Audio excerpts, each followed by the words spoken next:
पांच की आंच लेकर आज 5 की आंच में बात होगी संविदा कर्मचारियों की हड़ताल की, जिन पर सरकार के अल्टीमेटम का भी असर नहीं हो रहा है। बात करेंगे राजधानी रायपुर में पानी के प्रहार की, जहां सेज बहार इलाके में बाढ़ जैसे हालात हैं। बात होगी छत्तीसगढ़ में बढ़ते आई फ्लू के मामले की भी, जिसको लेकर सरकार अलर्ट है। बात होगी टीचर के लिए छात्रों के प्रदर्शन की भी, और बात करेंगे छत्तीसगढ़ में कई ट्रेनों के कैंसिल होने से मुसाफिरों की बढ़ी मुश्किलों की भी। तो चलिए सबसे पहले बात करते हैं संविदा कर्मचारियों पर सरकार के अल्टीमेटम के असर न होने की। छत्तीसगढ़ में संविदा कर्मचारियों की हड़ताल जारी है। सरकार के अल्टीमेटम का भी हड़ताली संविदा कर्मचारियों पर कोई असर नहीं पड़ रहा। सरकार के अल्टीमेटम का आज आखिरी दिन है, इसके बावजूद भी संविदा कर्मचारी हड़ताल पर हैं। आंदोलन उनका जारी है। हड़ताली संविदा कर्मचारियों का कहना है कि उन्होंने पहले से नौकरी से इस्तीफा दे दिया है। आपको बता दें कि नियमितीकरण की मांग समेत कई मांगों को लेकर 3 जुलाई से निश्चितकालीन हड़ताल उनकी जारी है और रायपुर में आंदोलन कर रहे हैं कर्मचारी।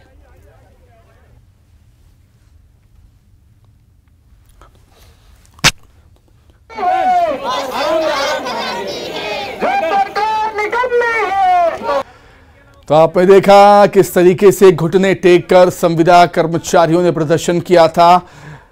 अल्टीमेटम भी दे दिया है सरकार ने कि नौकरी पर लौट जाएंगे, नहीं तो कार्रवाई होगी। उस अल्टीमेटम का कोई भी असर इन कर्मचारियों पर पड़ता हुआ नजर नहीं आ रहा है। अपनी जिद पर, अपनी मांगों पर कर्मचारी अड़े हुए हैं।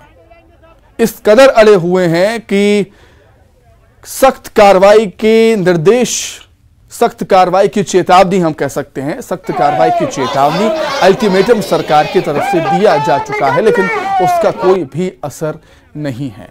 3 जुलाई से प्रदर्शन लगातार जारी है, अनिश्चितकालीन हड़ताल पर हैं और ये संविदा कर्मचारी कह रहे हैं कि हमें तो पहले से ही इस्तीफा दे दिया है।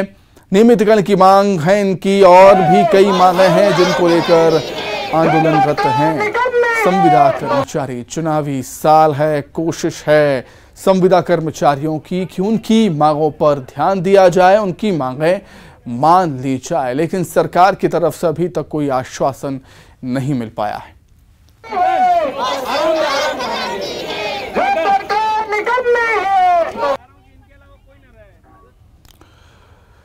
चलिए अधिक जानकारी के लिए सीधे हम रायपुर का रुख कर देंगे। सहयोगी युगल तिवारी हमारे साथ जुड़ गए हैं। युगल, सरकार के अल्टीमेटम का कोई भी असर इन संविदा कर्मचारियों पर नहीं पड़ रहा।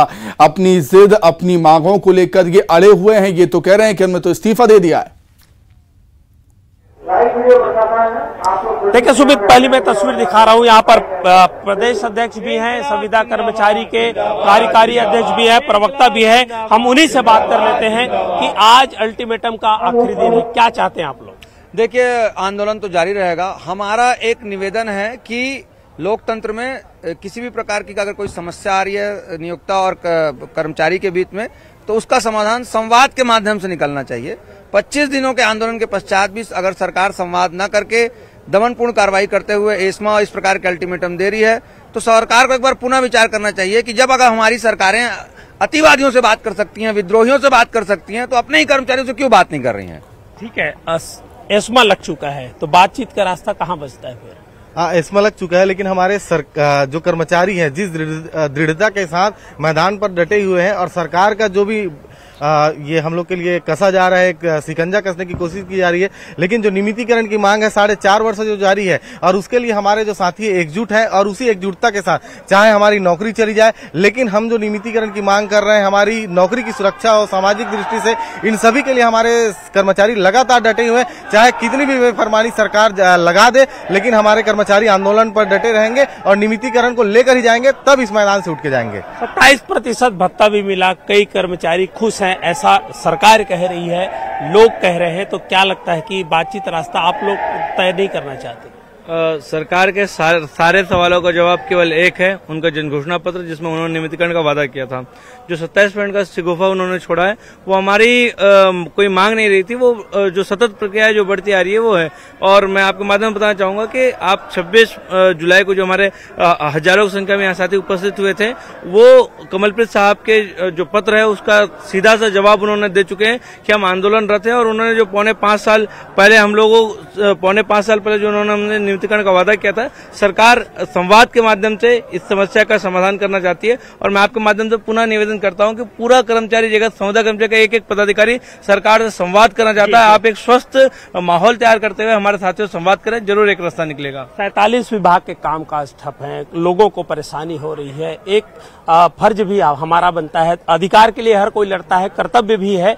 लोग चाहते हैं कि बातचीत का रास्ता हो, तो आखिर सरकार या आप लोग पहल हो रही है क्या? बिल्कुल, हम इस बात पे बताना चाहेंगे, हम कभी नहीं चाहते कि हमारे कोई आम जनता नागरिक परेशान हो, लेकिन हम विगत 4 वर्षों से निवेदन सब किए, लेकिन कहीं न कहीं नहीं मानने की दशा में हम आंदोलन का रुख लिए हैं। आप देख रहे हैं कि अभी भी जानकारी मंगाई जा रही है और निरंतर जानकारी मंगाई ही जा रही है, लेकिन जानकारी मंगाने के बाद सामान्य प्रशासन ने कहीं न कहीं एक आंकड़ा भी तय कर दिया है कि 39,000 संविदा कर्मचारी कार्यरत हैं और ये इन पदों पर कार्यरत हैं। उसके बाद भी जो नियमितीकरण की कहीं न कहीं बात है, जब मध्य प्रदेश सरकार कर सकती है तो छत्तीसगढ़ सरकार को भी इस विषय पर पहल करनी चाहिए।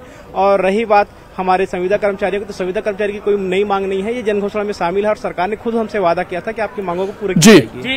मंत्री रविंद्र चौबे ने कहा है आंकड़े मंगाए गए हैं, तो क्या लगता है कि बिल्कुल युगल, संवाद से समस्या के हल की उम्मीद ये कर रहे हैं, लेकिन समस्या तो यही है, परेशानी तो यही है कि संवाद ही नहीं हो पा रहा। युगल, आप हमारे साथ बने रहिएगा। अब बात करेंगे पानी के प्रहार की।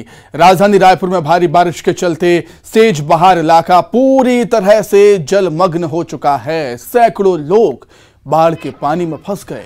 लोगों को निकालने के लिए एसडीआरएफ की टीम ने मोर्चा संभाला और बाढ़ में फंसे लोगों को बाहर निकाला। सेज बहार में घुसेरा नाला का पानी गांव में घुस गया और बाढ़ जैसे हालात बन गए हैं।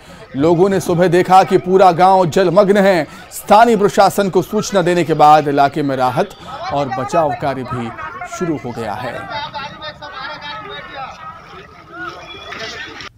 आज एक डायल 112 से सूचना मिली कि ग्राम सेज बहार धुसेरा नाला का पानी बस्ती में घुस गया है, जिसके चलते पूरे बस्ती जलमग्न हो गए हैं और बाढ़ की स्थिति बन गई है। जैसी सूचना मिलने के बाद तत्काल एसडीआरएफ की 12 सदस्यीय टीम घटनास्थल के लिए रवाना होकर घटनास्थल पर पहुंचे और तत्काल रेस्क्यू कार्य प्रारंभ करते हुए ग्रामीणों को सुरक्षित उनके मकानों से निकाला गया। लगभग 127 लोगों को सुरक्षित उनके घरों से निकाल करके अस्थायी रूप से जो अभी शिविर लगाया गया है स्कूल भवन में, वहाँ पे रखे गए हैं। इस दौरान पे वहाँ के सरपंच और सचिव और उनके जो जनप्रतिनिधि थे उनका भी अच्छा सहयोग मिला। लोगों का घर अभी भी कमर से ऊपर पानी भरा हुआ है। किसी का घर तो ऐसा है कि पूरे जलमग्न हो चुके हैं और लोगों को बहुत ही नुकसान हुआ है। बीती रात झमाझम बारिश की वजह से कई गांवों में पानी घुस आया था और ये धुसेरा गांव की तस्वीरें मैं अपने सहयोगी सुशील से कहूंगा कि दिखाए। यहां पर भी जल जमाव की स्थिति हो गई थी। 127 लोगों को हमारी एसडीआरएफ की टीम है उसने रेस्क्यू करके बाहर निकाला। हमारे साथ जोगेश्वर जी हैं, हम बात करेंगे कितने लोगों को आप लोगों ने निकाला है? यहाँ पे लगभग 127 लोगों को उनके घरों से निकाल कर उनको सुरक्षित शिविर जो बनाया है अभी आपातकालीन आपदा शिविर वहाँ तक पहुँचाया गया है। सूचना कब मिली थी आप लोगों को? सूचना हम लोगों को सुबह लगभग 6:15 बजे डायल 112 के माध्यम से मिला था। उसके बाद हमारी टीम तत्काल यहाँ पे घटनास्थल पर पहुँच गई थी। आने से पहले यहाँ पे पुलिस की जो अस्थायी टीम है वो पहुँच गई थी और यहाँ पे जो जनप्रतिनिधि हैं उनका भी सहयोग रहा। चलिए, गांव के लोग हैं, हम उन्हीं लोग से बात करते हैं। ये बता रहे थे, ग्रामीण आपके साथी लोग बता रहे थे कि हर साल हो जाता है, क्या वजह है? हर साल होता है इससे, मतलब हर साल पानी का बहाव होता है तो अब सरकार आती है देखती फिर चली जाती है। उसको क्या करना चाहिए? हर जब देखते हैं कि स्थिति है तो जो पुलिया है उधर जो बना ये रोड के वजह से तो पुली लगता है तो पूरा पानी पास हो जाता है। पानी पुल लगाते नहीं है, इसकी वजह से पूरा गाँव छोटा है इसलिए हो रहा है। जी, छोटा छोटा पाइप लगाए हैं, उससे क्या होगा? कम से कम जिससे आगे जो पुल बना है हाइट रहेगा, नीचे से पानी पास हो जाएगा। तो गाँव ग्रामीणों को दिक्कत नहीं आएगी। मैं अपने सहयोगी सुशील से कहूंगा कि दिखाए किस तरह से जल भराव हो जाता है। ग्रामीणों का कहना है ये जो सड़क पर पुल बना हुआ है वो छोटा पुल है, इसकी वजह से जल जमाव हो जाता है। और ये जो तस्वीर दिख रही है आपकी, ये घर है। अब देखिए सड़क के किनारे जिस तरह से घर बने हुए हैं और यही पूरा जल जमाव हो जाता है। फिलहाल 127 लोगों को रेस्क्यू करके राहत शिविर में रखा गया है, लेकिन ये समस्या आज की नहीं है। हर साल इस तरह की तस्वीर है वो सामने आती है। जवाबदार जो लोग हैं वो यहाँ पर आते हैं और वादा करके चले जाते हैं, लेकिन समस्या है, परेशानी यहाँ के स्थानीय ग्रामीण हैं वो भुगतते हैं। कैमरा पर्सन सुशील के साथ युगल तिवारी, न्यूज 18 रायपुर, छत्तीसगढ़। चलिए अधिक जानकारी के लिए सीधे हम रायपुर का रुख कर लेते हैं। सहयोगी युगल तिवारी हमारे साथ जुड़ गए हैं। युगल, हर साल मूसलाधार बारिश होती है, अच्छी बारिश होती है छत्तीसगढ़ में, लेकिन जैसा कि ग्रामीण बता रहे थे कि हर साल वैसे ही हालात बनते हैं, बाढ़ जैसे हालात बनते हैं, जो कई सारे सवाल खड़े करते हैं कि हर साल आखिर ऐसे हालात क्यों। सरकार को, प्रशासन को कोई व्यवस्था करनी चाहिए वहां पर। देखिए सुमित, अगर बारिश ना हो तो मुसीबत बन जाती है लोगों के लिए, जल संकट की स्थिति रहती है। और अगर अधिक बारिश हो तो इसे आफत की बारिश कहा जाता है। कमोबेश यही हालात यहाँ गांव में भी देखने को मिला। और जिस तरह से वहां की स्थितियां थी, दर्जनों घर हैं वो डूबे हुए थे, जलमग्न हो गया था। 127 लोगों को रेस्क्यू करना पड़ा। एसडीआरएफ की टीम को, वहां पर 12 सदस्यीय टीम है, उसने जाकर के वहां पर कमान संभाली। और जिस तरह से वहां पर पुल बनाया गया है, छोटा पुल, जिसे यहाँ बोलचाल की भाषा में दोन कहा जाता है, छोटा पुल लगाया गया है, जिसकी वजह से जल जमाव की स्थिति हो जाती है। ये समस्या सिर्फ आज की नहीं है, बरसों से चली आ रही, लेकिन जनप्रतिनिधियों को भी ये समस्या दिखाई नहीं देता है। लोग जाते हैं, अभी भी जनप्रतिनिधि गए हुए थे, लेकिन जो मुसीबत है, जो परेशानी है, वहां के स्थानीय लोग हैं वो झेलते हैं। और इस तरह से आप सोचिए, बरसात के दिनों में यदि जल जमाव की स्थिति होगी, जो जहरीले सांप है, बिच्छू है, घरों तक चले जाते हैं। और सबसे बड़ी बात है कि गरीब तबके के लोग भी वहां पर रहते हैं और ऐसे में उनके सामान जो है सब डूब जाते हैं। तो ये विकट स्थिति है। अब इस तरह की जो परेशानी है, कमोबेश हर साल ऐसा होता है, लेकिन लोग हैं कि वहां रह रहे हैं क्योंकि उनके पास अन्य साधन नहीं है, वो विस्थापन कर ही नहीं सके, विस्थापित हो नहीं सकते, तो इसलिए ये समस्या को लगातार झेलते रहते हैं। फिलहाल 127 लोगों को राहत शिविर में रखा गया है। एसडीआरएफ की टीम ने मौका पे जाकर के उस कमान संभाली थी। जनप्रतिनिधि भी गए थे, लेकिन आश्वासन मिला। देखना होगा कि उनकी समस्या है वो कब तक दूर हो सकती है। ठीक है युगल, बहुत शुक्रिया, तमाम जानकारी के लिए बहुत धन्यवाद। अब आइए बात करेंगे आई फ्लू की। छत्तीसगढ़ में आई फ्लू के बढ़ते मामलों को लेकर सरकार अलर्ट है। सीएम हाउस में आई फ्लू को लेकर उच्च स्तरीय बैठक हुई, जिसमें स्वास्थ्य मंत्री टीएस सिंहदेव, प्रदेश के मुख्य सचिव और स्वास्थ्य और स्कूल शिक्षा विभाग के अधिकारी शामिल हुए, जिसमें आई फ्लू से निपटने पर मंथन हुआ और अधिकारियों को जरूरी निर्देश भी दिए गए।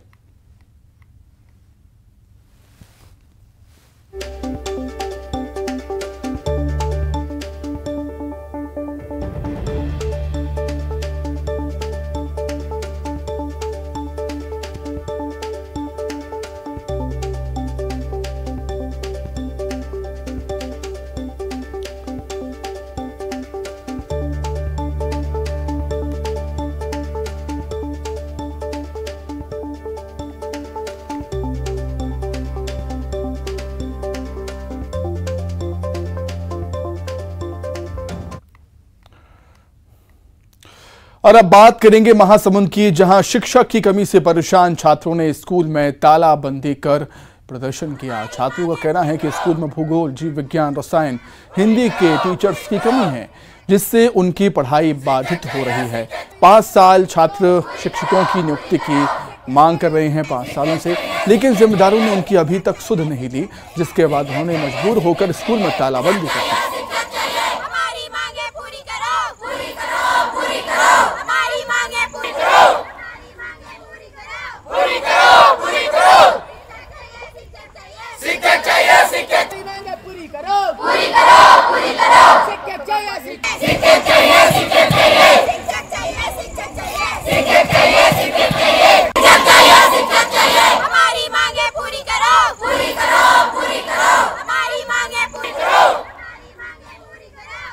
महासमुंद स्कूल का ही मामला है, जहां टीचर की कमी से परेशान छात्रों ने स्कूल में तालाबंदी की, जमकर नारेबाजी की स्कूल के बाहर इकट्ठा होकर।